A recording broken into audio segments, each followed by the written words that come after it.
We're here today with Curtis James, Superintendent. Superintendent, how long, Curtis? How long have you been superintendent now? Oh, probably 10 years. So, if we go back and we look at the history with Sanctuary at Marion, you used the product there, liked it?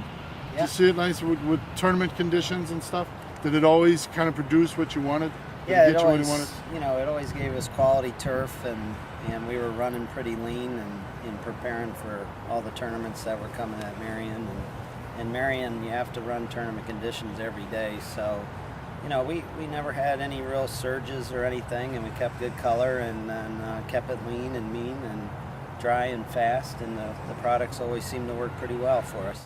Yeah, there's no doubt. You have to feed the plant to beat it up, and it was a way that we could not have excess growth and keep the conditions that we want at low heights, and no matter how bad we beat the turf up, it seemed to recover and come back and keep a good constant color.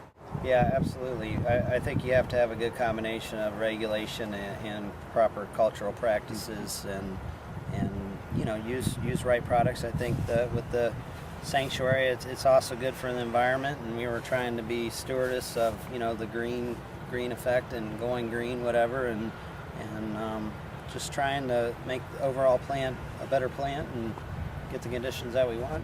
We try, and the guys that my mentors and everything. I mean, that's where I've got with Matt at Marion and Mr. Latshaw and a couple other guys. We've always been on an organic program, and it's worked very well for them, and it's kind of what I learned. So Old Stone was a unique situation. It was the farthest course south to have all bent grass in Bowling Green, Kentucky, and Sanctuary was a big product that we started with the grow-in, and it was a combination.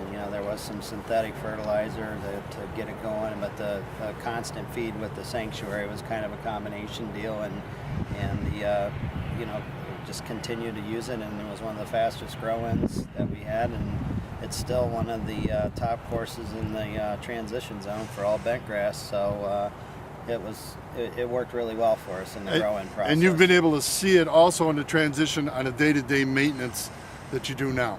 You can actually see that it works in both situations, right? Yeah, I mean, in Chicago, it's we do it in the fall. Most of our applications in the fall, and it's a good dormant feed. We come out in the spring. You don't know what the weather's going to be like. You don't know if you can get out on the course, if it's wet or what have you. So if you got something to start the plant off that you put out in the fall, and you're slow at the fall time, so you can get your fertilizer out, and you come out in the spring, and it's not excessive growth, but it's got good color. And summertime, you can cut your rates down pretty good, and you're not going to burn. There's no burn potential, and it's pretty much a bulletproof way of doing it. Whether you have interns or assistants, you're not going to see the streaking as you would if there was an overlap or an underlap. And no speckling. No speckling.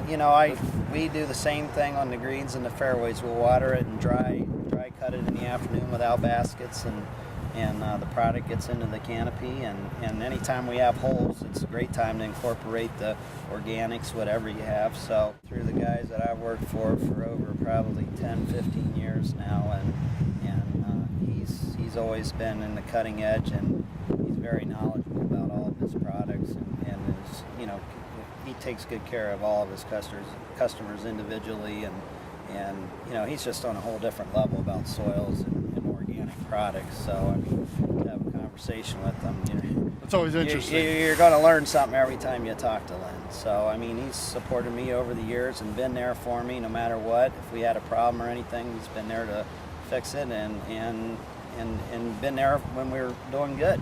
It's always nice in this kind of situation to deal with somebody like Len. You're not just buying a pallet of fertilizer from him. You get the knowledge, you get the expertise. Len's a phone call away. You always can stay in touch with him. He's not standoffish. He's somebody who's always willing to help and be there too. Well, he's passionate. I think most superintendents are passionate about what we do, and we're trying to produce a good product for our members. And Len understands that concept, and he's always passionate about his products and about making relationships. He's a good man, and you know where you stand with Len at all times. So Yeah, I respect Len, and he's been there for me through, you know, grow-ins, through any type of operation, you know, high-end, private, you know, tournament time, grow-ins, you know.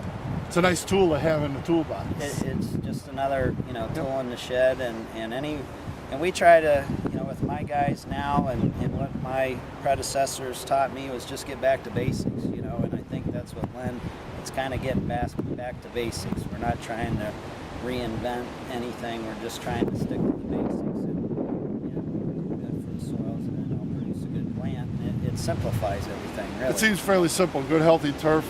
We can do pretty much what we want. Absolutely.